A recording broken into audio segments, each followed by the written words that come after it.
Welcome back to another edition of the SBK Betting Podcast. And as we edge closer to the Cheltenham Festival, I am overjoyed to say that the team that join me are in sparkling form, such sparkling form that even the dynamic duo of Tom Collins and Ross Millar, better known as Roscoe, landed their first two-way nap. I think that's where you can call it. The monkey is off the Roscoe back as Pick Dory was a magnificent winner last Saturday, tipped up at 3-1 on this podcast. I'm sure Ross, Tom, this is a special moment for the Roscoe nap landing in at the same time. What does it mean? We had a great night out, champagne, celebrations to the early hours. Yeah, much joy. I mean, I thought he'd win easier than he did. You have to say Harry Cobden was exceptionally brave down to the last, as was Pick Dory, and that leap probably sealed it. So it was an exciting race, and I wasn't filled with confidence coming up the home straight, but he got it done. Yeah, I echo exactly what Ross said as well. I didn't even think he was going to get it done. I thought the hoodoo was going to be there at the last, but Harry was very brave. The horse was brave, and there were messages in the WhatsApp group straight after he won, congratulating ourselves for picking a winner together. Yeah, so long may it last. Absolutely, that jump at the last, well worth watching back. It's one for the ages, a really old school jump, and I really enjoyed that. But outside of that, a weekend to remember for Christian Williams. A tip in itself was the fact that he has made no bones about targeting these big ITV races. He's happy to bypass Cheltenham for the big prizes. He got the 1-2 in the feature at Kempton, but as tipped by Ross Millar, the mare Win My Wing smashed on the morning of. But if you listen to this podcast, you would have got 18-1 for her for the Eider Chase, and she duly obliged. A huge result, a man in form. And look, I was happy with a nice double, 2 tips, Night Salute at 5-2 and Orcan Risk at 6-1 as well. No James Millman again this week, but his internet is back up and running. And as we just said before, we went on air, he'll be fresh off after a break, and he'll be joining us for the Cheltenham previews, which we'll be recording early next week. So those are podcasts not to be missed. But we'll look at the racing this weekend. We're going to start with Newbury. The 150 sees the annual renewal of the Greatwood Gold Cup Handicap Chase over 2 mile 4 furlongs. £50,000 on offer for this race. Dublin 4 heads the betting for the Fergal O'Brien team at 7-2. Senior Citizen 9-2. Glenforce 7-1. Faraday 15-2. Pick the Dream as well at 15-2 with Tamarat de Mathan. And Amour de Nuit 11-1, Bigger the Rest at 14s. This is a race that Paul Nicholls has farmed in the past. He's won 5 of the last 10 runnings. Ross, I'll come to you first. Does he have a 6th winner in the last 11 runnings to add to that list? Yeah, I think he might do. It wasn't a race that anything particularly jumped out at me, but the more I sort of dug away at it, the more I liked the chances of Tamarat de Mathan. He's now down to a mark of 142. £5 below his last winning mark, and this is his second run back after a wind up. And we often talk about the first run back, just getting the horse's confidence back. And when you look back at that first run back, ridden by Sean Bowen at Sandown over 2 miles, trip probably short of his best, he was given a very confident ride. He didn't get put under severe pressure. He was allowed to finish his race off. Sean Bowen be very strong as a rider, and he certainly didn't look to get anywhere near as strong as he can do with him. So I thought he was quite interesting. He sort of is going to have to come back from 2 poor runs, but I think Newbury will suit him well. I think 2.5 miles is his trip. And crucially, recording this on a Thursday, weather forecast looks like rain might come. He wouldn't be inconvenienced by soft ground, but he'd also cope if it doesn't get too soft. So at a price, I liked his chances. Yeah, and crucially, we've talked about this, the Paul Nicholls team sort of coming back to their own selves again. I think they've had about 5 or 6 winners over the last week. And I actually think Amour de Nuit, the other runner, might be a slightly better value at 11-1, not the most fluent jumper. He's been given a break of 2 months, which he suits to be freshened up. He's another one that's performed well here over hurdles and fences. And yeah, I agree with you, Ross. It's lacking a bit of depth. It's lacking a bit of a substance to it. Dublin 4 got the right profile, I thought, Tom, but he's pretty skinny at 7-2 for a horse that essentially, last time out, what we saw from him was a fall where I don't know if he was even in contention. Yeah, he was in fifth at that point, 6 lengths down the race, comments suggest, but he was beaten. Like, he was not going to come back from that deficit. Prior to that, he won really impressively at Newbury. So I can see why he's favourite. But my general rule is never to back a horse that fell last time out, no matter how impressive, if they were going to win or not. So I can't be back in Dublin 4. I think he's too short. As you've mentioned, as Ross mentioned, the ground is probably going to deteriorate massively. Bleak forecast over the next 2 days across the whole of the country. Newbury is currently going to be, well, it's soft currently. I think it will turn to heavy. And there's 2 horses I like in here. I mainly looked at this race with the thought that I need to be picking a heavy ground horse. Faraday is one. He basically bolted up at Sandown over 2 mile 4 in his penultimate start. He loved the ground. It was really tacky that day, but he came out on top. Never really looked in danger and jumped beautifully out in front. The other horse I like is Paint the Dream. He's an interesting horse because he's won at this course before. He's won over the distance before, but he's very in and out. He doesn't seem to ever produce what people expect of him on the day. So he could be an all or nothing selection, but you're going to get a decent price in here. I think the track and the way this race will pan out will suit him. I think Faraday is probably my stronger selection because the drop back to 2 mile 4 will definitely suit him. Clearly didn't stay 3 miles last time. However, this is a race, as you both mentioned, that's wide open. You can throw a couple of darts at it, and Paint the Dream and Faraday are my 2 darts. So they're both 15-2. You thought that you might have got a bit more value for Paint the Dream then at the prices? Yeah, well, before the final declarations, before a few horses were taken out, he was available at 16-1. So I was hoping for a double figure price, maybe around 10s. I still think he'll probably drift out to 10s. He represents a yard that doesn't really back their horses, so he may be weak in the market. And if he is, he'll definitely be a play. Yeah, he's come back to his last winning mark as well, which is of note. But Faraday does represent the Venetia Williams team, who have been very open about the fact that their horses are just slightly struggling a little bit. I think might have a little bit of a virus, bit of a sniffly noses anyway, which is not ideal so close to the festival, considering they've been in such wonderful formal season. So if Faraday can try and get them back on track. That's a Greatwood Gold Cup handicap chase at 150 at Newbury. We're going to head over to Kelso now, where they've got their one of their biggest meetings of the year. And the Premier Chase is what we're going to look at first at 240, run over 2 miles, 7.5 furlongs. And fair to say, some rather questionable contenders in this race. I've looked through and I don't think they're the most reliable sorts, but Espoir de Rome heads the betting at 11-5, Itchy Feet's 130, Windsor Avenue 13-2, as well as Nutswell and Dingo Dollar 15-2 with Big River and Hill 16. So Ross, as I said, a fair few of these are looking to refine their form. It's interesting when you've got a few of them that are kind of similar in their own way, that they're like monkeys. Itchy Feet, they're reaching for the blinkers for the first time. Espoir de Rome, I just feel like needs to sort of reprove himself. How do you sort of preview this race? Be really interesting little heat, wouldn't it, if it was a handicap? But it's not. So it's difficult. I couldn't really get away from Espoir de Rome. You're right in that we have got to forgive a poor run, and before that he tipped up. But I thought he was going to beat Chantry House at Aintree. I wouldn't sort of be certain of it. It was too far out, but it was a big run, whatever.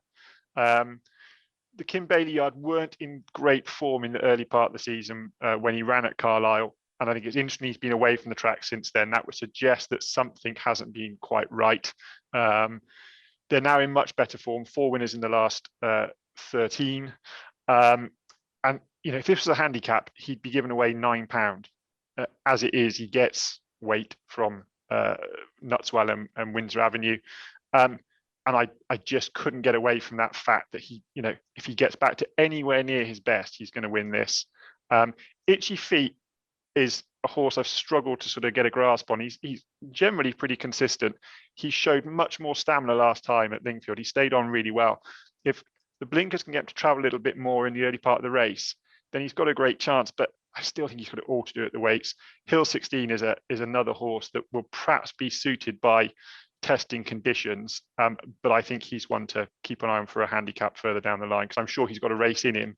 I just don't think it's this race. So Espoir de Rome, you'd want to be confident really backing a short price, or I do. I like to be, if I'm backing short price, be very confident, and I'm not, but he's a selection. Yeah, he's clearly the on on ratings, he's £9 higher than the best Itchy Feet. But as you say, they all go off a level playing field. Esport de Rome, he's got that form, but he's been sent off a short price on plenty of occasions. And he's justified it in the past, but he couldn't last time. TC, are you with or against Ross on that selection? I'm with him, Jess, and I actually do have confidence behind the selection. I really fancy Espoir de Rome here. If you just, I don't know how many races you can put together in a group to make it a reliable amount of races, basically. But if you pick a horse that's £9 better than all the others, how many times is that horse going to win? Quite a few times, I'd suggest. And you're getting a good price, 11 to 5. I don't think that's a short price. I think you can go off 6 to 4 here. And he deserves to be 6 to 4. I also don't think his mark is inflated off 160. Yes, you could say, okay, his best performance actually came when he fell. Therefore, you don't necessarily know if that was a true running or not. And Chantry House is disappointed this season. However, he actually ran a really good race in the Colin Park on his return. That was a red hot addition as well. Hoyson fell in that race. He's won since. Silver Hallmark finished 4th. He's a nice type. Informator was 5th. He's run 2nd since. The winners and the winner, Fiddler on the Roof, has finished 2nd in the Ladbrokes Trophy and in a Swindley Chase. It was a hot heat. He ran well to be 3rd. He's had a break since. The ground will suit. He's only had 10 starts, still improving. I don't see the negative, Jess. I think we need a bell every time there's a Roscoe double now, because that's two weekends in a row. We've got a selection that matches. So take it as you will. The monkey's off the back. Espoir de Rome, big confidence behind him from TC. Ross as well, not as confident, but I think Tom perhaps has given us a little bit more of a boost at 11 to 5. That it's plenty of well thought out points there. And look, if he is the class act and they have sort of ironed out any issues, then does he do well fresh? Looks like he can do. He's come one off a break before. I'm going to go against you guys and head with Big River. I know this is a bit of a risk. He is a 12-year-old. He is the Borders national winner, but he's now 8 from 11 at Kelso. He loves this track. And for a 12-year-old, he is actually fairly lightly raced. He's had 28 career starts. He's always campaigned fairly lightly. He's looking for the hat trick of victories. He's also really versatile, winning over plenty of different trips at this race course. He just loves it round here. So I think he could give the favourite here a bit of a run for the money. If there was 8 runners, he would have been a good each way bet. But there's only the 7. He is 50 to 2. So I'm just going to take them on. But as I said, take it as you will. This double from Ross and Tom, better known as Roscoe. We'll head on into the Morebattle hurdle, whereas I would say from all the races this weekend is probably the one of most interest. 100,000 on offer, over 2 miles, and like last year when the Shunter won this race, there's a bonus if a horse goes and wins this and then wins the race at the Cheltenham Festival. Tom, I'll come to you first. Looking through the field, Metier 3-1 favourite. Bouvardere back after a long break. This they've been very clear is a stepping stone to the Aintree Hurdle, which was 4th in last year. Autumn Evening is obviously the Irish horse, 13 to 2. Favois 15 to 2. I could go through all the prices, but let's just get chatting about this race, because the weights came out this week for the racing at the handicaps at Cheltenham. Who in here, is there anything that stands out to you that potentially could be en route to attempt to double? Well, I don't know if this is a well thought out link from you, Jess, but the horse I think could go on to win at Cheltenham is Cormier, who is actually my selection in the race. So if that was a well thought out link, then fair play. That's great presenting. But I don't think Metier is going to win at Cheltenham. I don't think he's a good price here anyway. This is a horse that's won a poor Tolworth hurdle. He's won once since that came in a heavy ground race at Lingfield last time. He's basically priced on how he's regarded by connections, right? Not on what he's done on the track. Bouvardere, who knows what to expect from him? It would be great if he won. He's a class horse in the race, but can you really back him off the layoff? I don't think so, especially at that price. Autumn Evening is a very interesting runner. He ran really well to finish 3rd at Leopardstown last time. The only thing that put me off him is the fact that Connections said that was the main target. Now, I don't know whether they said that because it was the next race or whether that was actually the seasonal target. I'm not too sure. That just put me off him a little bit. Which left me with Cormier, who's the selection. I think he's a good price. Last time out at Cheltenham, he was really impressed me with his finishing effort. He looked like he was going to be beaten by Severance that day, but he found plenty up the hill. I love how he sticks his neck out. He really wants to win his races. And if he wins this, he'll be going back to Cheltenham off a nice mark. And we know he's got course form, so that's intriguing. On the flat, he ran to a good level in the summer. He won on soft ground, which I think is crucial. Most of his jumps forms come on better ground, but the fact he's won with give underfoot is a big tick in the box. So it's Cormier for me. I think you've got to take on the two favourites. He also ran in that Welsh champion hurdle, didn't he? Which I think is a really good starting point. And that race has worked out very well this season, like it did last year as well. Glory and Fortune, the winner, Don Levant and the likes. Yeah, exactly. Glory and Fortune. Ross knows plenty about him after tipping him up at a huge price the other day. And he knows plenty about Don Levant. I've read his handicap verdict on the Smarkets Hub, news hub, and he just seems to mention Don Levant every week. So, yeah, it's been a good piece of form. Hopefully Cormier will further boost it this week. Well, that means that there should be a Roscoe double coming then, Ross. No, I agree with everything Tom said. I just struggle to find a strong enough piece of form for Cormier on what we're expected to be soft ground. I would put quite a bit of weight on ground conditions. And for me, he improved a lot at Cheltenham for getting unseasonably quick ground. Probably quicker than we'll get at the festival, actually, because they weren't able to water. And so for me, that would be a big concern. Metier, I think the opposite is true. I don't think it's going to be heavy enough for him. I think soft is no good. I think he absolutely needs heavy. Bouvardere, as Tom said, this is definitely a prep for entry, and he needed his first run back last year. Favois is one I could give a chance to, but he was beaten off 143 last year, so it's tough to see him going any better. So again, it was a race that I didn't have a huge opinion on. The horse I came down on is Balco Saint for Jane and Chester Williams. His form of his win at Kempton was franked by Cobbler's Dream win the Lanzarote last time. He's shown in France he can handle soft conditions. Unusually, he's not sort of appeared to like soft conditions in the UK, but I think that's perhaps just chance. He is one that's entered up at Cheltenham. He's entered in the Martin Pipe Conditionals and the County Hurdle, so they're clearly covering the bases to perhaps go for the bonus. And Chester Williams is much improved. I used to sort of have a bit of a problem backing Chester, but he's improved a lot this season. He claims £3, and I thought in the context of the race at a big price, he was interesting. And the other one I would just mention, and I mean, he's got to jump off, is Some Rain. He was in good form when he actually last jumped off in a race over fences. And if you go back to 2018 at this course, he had a really nice piece of novice hurdle form, trying to give £7 to I Wright and £3 to Clondor Castle, and only just failed. You're going back a long way, but he clearly likes the course. He'll cope with soft conditions, but I couldn't be backing him because he just might not take part. Yeah, I thought the same. He's got that withdrawn, refused to line up comment on his last two efforts. Just going back to your selection there, Balco Saint, in terms of looking ahead to the Cheltenham Festival, mark of 133.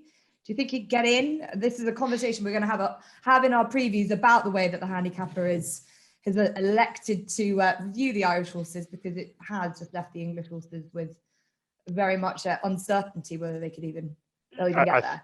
I think he's almost certainly not going to get into the county. 133, he might just get into the Martin Pipe Conditionals, and I think that would be the better race for him anyway. Actually, I think a step up in trip could see him to even better effect. But yeah, this is going to be the potential issue now, isn't it, for the UK trained horses? Mr. Handicap has been ever so nice to them through the winter and dropped them heaps to get them back on a good mark, but he has still continued to sort of apply the Irish tax to the Irish horses' ratings. So we could end up with handicaps at Cheltenham with upwards of 50-70% of the runners being Irish trained. So it might be a case of be careful what you wish for, really, but it'll level itself out at some point for sure. Yeah, the irony of it all there, trying to benefit us, but it's actually just helped them more. Anyway, we'll look at more at that when it comes to the previews. Cormier for Tom at 17-2, Balco Saint 18-1. As it stands, it was 18-1 for Win My Wings this time last week. I'm going to go for the Irish Horse Autumn Evening. I like that race. I like that run at Leopardstown in a handicap that it was just a normal grade B, they call that handicap at Leopardstown, behind Call Me Lyrene and Magic Tricks.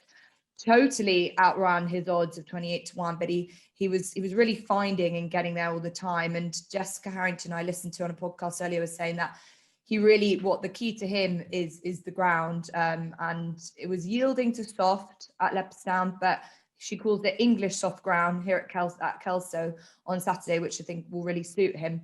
And you know, at 13-2, the fact that we've seen it time and time again, these Irish horses, their form, how it translates over here, they could be a hell of a lot better. So I think that he might be one of them. But it is a race with the likes of Bouvedere coming back into it that gives it a good feel about it, but almost a year off the track. He definitely needs his runs, as he showed this time last year at Haydock before a good run in the Aintree Hurdle. So we will move on through to the final race that we're going to look at, which is at Doncaster, the Grimthorpe Chase at 3:30 over 3 mile 2 furlongs. I've seen Charlie Longston coming out to say what a shame it is to have two chases of the similar nature over this course of the weekend, because the race at Newbury is not too dissimilar as well, and plenty of horses had double entries. But we've got Les Milos, who's 7-2 favourite currently. So You Think So Again is 5-1, along with Storm Control. Powerstown Park is 6s, Mr. Malarkey 7s, 15-2 Cloth Cap under supervision 11s, and Legends Gold 14-1. So Tom, I'll come back to you again first. Cloth Cap making it slightly easier for the others with his big weight in this race. How did you assess it? Again, a smaller enough field. Yeah, small field, another tricky heat, much like the Newbury race we've already covered. I don't think it's the strongest race at all, for the context of, you know, the nature of this event. You'd expect better horses to turn up. However, I think this race is rife for an upset. I don't like the market leaders. I think Les Milos is short enough, given what he's achieved recently. Yeah, I know he's won 2 races, but at the same time, he's now been rocketed up the handicap. Tim Vaughan's record at Doncaster is pretty bleak as well. He's only got an 8% strike rate at the track in his career, and that's enough to put me off him. Storm Control probably should be favourite for my opinion in this race. He ran really well last time at this track, when arguably his rider there, McConnell, just went for home too soon. Probably should have won. Windsor Avenue chinned him on the line, but he was miles clear of the third, and he's the horse to beat on form. I'm going to put my neck on the line and do a Zanza by suggesting Cloth Cap.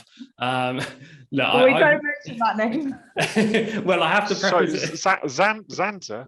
Never heard of that in my life. I have to preface Cloth Cap with the Zanza name, because this could be an all or nothing, and probably going to be a nothing. He didn't really look like he was in love with the game last time out when he refused Ascot. However, he did travel well for a long period of that race, and that gave me enough hope to suggest it. He's still got a race or two in him. Now, he's carrying top weight again. He seems to carry top weight in every race he runs in, ever since he won the 2020 Ladbrokes Trophy. But he ran well in the Ladbrokes Trophy again this year, off near top weight. He finished 6th. I mean, he could be a really poor selection here, but I couldn't pick up anything at a shorter price. And I just think that he has the ability to win a race of this nature. He's going to stay the trip well. He's been dropped £3 since last time out, and he won at Kelso on this day last year. So there are ticks in the boxes of Cloth Cap. There are also negatives, though.